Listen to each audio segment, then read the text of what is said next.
हाँ जी, नमस्ते सबको, राधे राधे। आज हम कक्षा 10 विषय गणित के अंतर्गत अध्याय 3 बहुपद, इसमें भी हम कुछ सामान्य जानकारी के बारे में अध्ययन करेंगे इस प्रश्नावली से संबंधित। इसके पहले भी जो ऑनलाइन क्लास थी उसमें भी इस प्रश्नावली से संबंधित कुछ सामान्य जानकारी आपको बताई थी। आज भी अपन कुछ सामान्य जानकारी के बारे में ही अध्ययन करेंगे इस प्रश्नावली से संबंधित, ठीक है ना। तो कुछ सामान्य जानकारी इस तरह से, जैसे द्विघात समीकरण को हल करने की विधियां। अब द्विघात समीकरण को हल करने की कौन कौन सी विधियां हैं, अपने को केवल एक नंबर के प्रश्न के रूप में पूछ लेवे कि द्विघात समीकरण को हल करने की विधियों के नाम लिखिए, कौन कौन सी विधियां हैं। तो पहली विधि है गुणनखंड विधि, दूसरी है पूर्ण वर्ग विधि और तीसरी है श्रीधर आचार्य विधि, जिसको हम द्विघाती सूत्र विधि के नाम से भी जानते हैं, ठीक है। तो ये तीन विधियां हैं द्विघात समीकरण को हल करने की। द्विघात समीकरण यानी वह समीकरण जिसके अंदर घात की संख्या कितनी होगी, 2 होगी, ठीक है ना। यानी 2 घात वाली समीकरण द्विघात समीकरण। तो इसको हल करने की कितनी विधियां हो गई, 3 विधियां हो गई।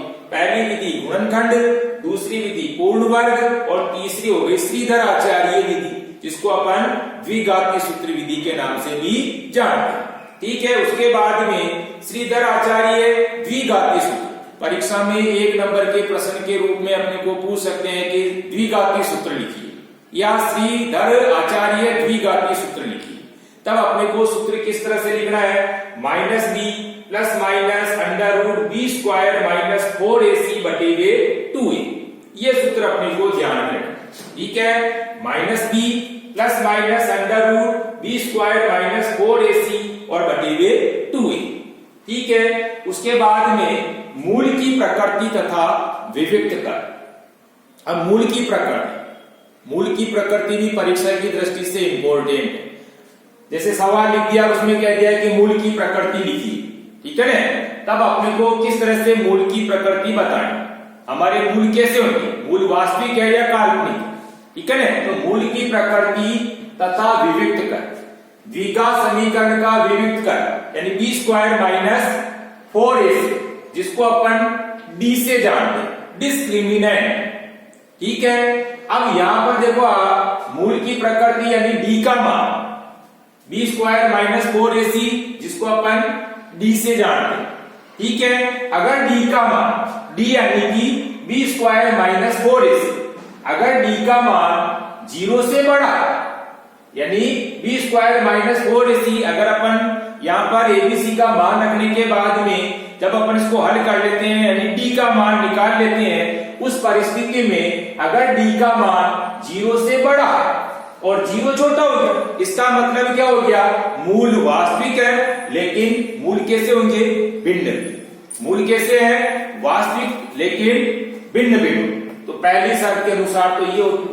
इसी तरह से दूसरा, d का मान b² - 4ac बराबर 0, यानी d का मान अगर 0 के बराबर आ जाता है, इसका मतलब आपका जो मूल है वो मूल कैसे है, तो वास्तविक लेकिन है समान, यानी दोनों मूल कैसे होंगे, समान। यहाँ तो द्विघात समीकरण है तो मूल की संख्या भी अपने पास में 2 होगी, लेकिन पहली स्थिति में तो क्या हो गया, मूल तो वास्तविक है लेकिन यहाँ पर मूल होंगे कैसे, भिन्न भिन्न, अलग अलग है, दोनों मूल अलग अलग है। लेकिन यहाँ पर अपने पास में दूसरी स्थिति में अगर d का मान 0 के बराबर आ जाता है, abc का मान यहाँ रखेंगे अपन और d का मान निकाल लिया, और d का मान अगर माना कि 0 के बराबर आ जाता है, इसका मतलब मूल है तो वास्तविक, लेकिन दोनों मूल आएंगे कैसे, समान है, एक जैसे है, ठीक है। तीसरी स्थिति में d का मान यानी b² - 4ac, अगर यहाँ पर अपन d का मान निकालते हैं और d का मान यहाँ पर क्या है, 0 से छोटा आ जाता है। अब 0 से छोटा इसका मतलब माइनस में अगर d का मान आ रहा है, इसका मतलब क्या हो गया, मूल अपने पास में मूल कैसे आएंगे, काल्पनिक होंगे। यहाँ पर मूल कैसे है, काल्पनिक। तो अपने को ये तीनों स्थितियां ध्यान में रखनी है कि हमारे मूल कैसे, वास्तविक है या काल्पनिक है। अगर वास्तविक है तब हमारे को क्या है कि दोनों मूल निकालने पड़ते हैं, दोनों मूल यानी कि मूल कैसे आ रहे हैं, मूल भिन्न भिन्न आ रहे हैं या मूल हमारे समान है, ठीक है ना। तो इन दोनों परिस्थिति में, पहली और दूसरी स्थिति में तो अपने को मूल बताने भी, लेकिन अगर ऋणात्मक आ जाता है, जैसे यहाँ पर d का मान, इसका मतलब मतलब ये हो गया कि हमारा जो मूल है वो मूल कैसे है, काल्पनिक है। फिर अपने को आर्केडी ध्यान करना है, अपने को केवल यहां तक ही बता करके उसको छोड़ देना। लेकिन अगर माना कि मूल वास्तविक है और यहाँ भी मूल वास्तविक, यानी दोनों स्थिति में अपन देख रहे हैं, इसका मतलब अपन को मूल बताने पड़ेंगे। अब यहाँ जैसे मूल भिन्न भिन्न आ रहा है तो भिन्न भिन्न आ रहा है कि नहीं आ रहा अपने को बताना पड़ेगा। इसी तरह से यहाँ पर जैसे मूल दोनों समान आ रहे हैं तो अपने को यहाँ पर ज्ञात करके बताना पड़ेगा, ठीक है ना। तीसरी स्थिति में अपने को बताना नहीं, क्योंकि यहाँ पर मूल कैसे आ रही, काल्पनिक ऐसी। इसी तरह से ux तथा vx दो व्यंजक, तो दो व्यंजक है और इनका अगर लघुत्तम एवं महत्तम में संबंध बताना है तो इसके लिए अपन क्या करेंगे, LCM इंटू SCM, LCM यानी लघुत्तम इंटू SCM यानी महत्तम। तो लघुत्तम गुणा महत्तम बराबर क्या होता है, ux इंटू vx। अब ux और vx यहाँ पर क्या है, दो व्यंजक, ठीक है। तो दो व्यंजकों का गुणनफल बराबर क्या हो गया, लघुत्तम इंटू महत्तम। तो अपने को अगर माना है कि ux तथा vx दो व्यंजक है और इनका लघुत्तम एवं महत्तम में संबंध बताना है, इसका मतलब अपने को ये सूत्र लिखना है, ठीक है। LCM इंटू SCM बराबर ux इंटू vx, ठीक है। तो इस तरह से आप यहाँ भी हमने क्या है कि कुछ सामान्य जानकारी के बारे में ही अपन ने अध्ययन किया था।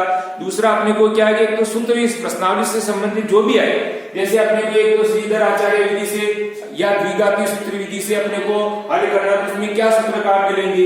इसी तरह से मूल की प्रकृति, इसी तरह से अगर माने कि दो व्यंजक ux और vx है, इनका अगर लघुत्तम और महत्तम में संबंध बताना तो उसके लिए क्या सूत्र काम मिलेंगे। इस तरह से अपने को कुछ सामान्य जानकारी, या जैसे द्विघात समीकरण इसको हल करने की विधियां, जैसे गुणनखंड विधि, पूर्णवर्ग विधि, श्रीधर आचार्य विधि। हालांकि अपन डिटेल में जब अपन प्रश्न पूछेंगे, प्रश्न अगर अपन को हल करना, जैसे द्विघात समीकरण तो हल करना है लेकिन गुणनखंड विधि से, या द्विघात समीकरण के मूल ज्ञात करना है उसको हल करना लेकिन पूर्णवर्ग विधि से, या जैसे द्विघात समीकरण को हल करना लेकिन श्रीधर आचार्य विधि से, यानी मूल अगर अपने को ज्ञात करना तो उस समय अपन क्या डिटेल में इसके बारे में अध्ययन करेंगे। अभी केवल सामान्य जानकारी के रूप में द्विघात समीकरण को हल करने की कौन कौन सी विधियां हैं, विधियों के नाम भी तो अपन ने केवल इतना से इनके बारे में केवल इतनी सी जानकारी अपन ने हासिल की। अभी केवल आगे अपन क्या करेंगे, अगली क्लास में नेक्स्ट अपन क्या करेंगे, इनके बारे में डिटेल से अध्ययन करेंगे, ठीक है ना। और दूसरी बात क्या है कि अपने को HW में जो बात अभी अपन ने पढ़ी है,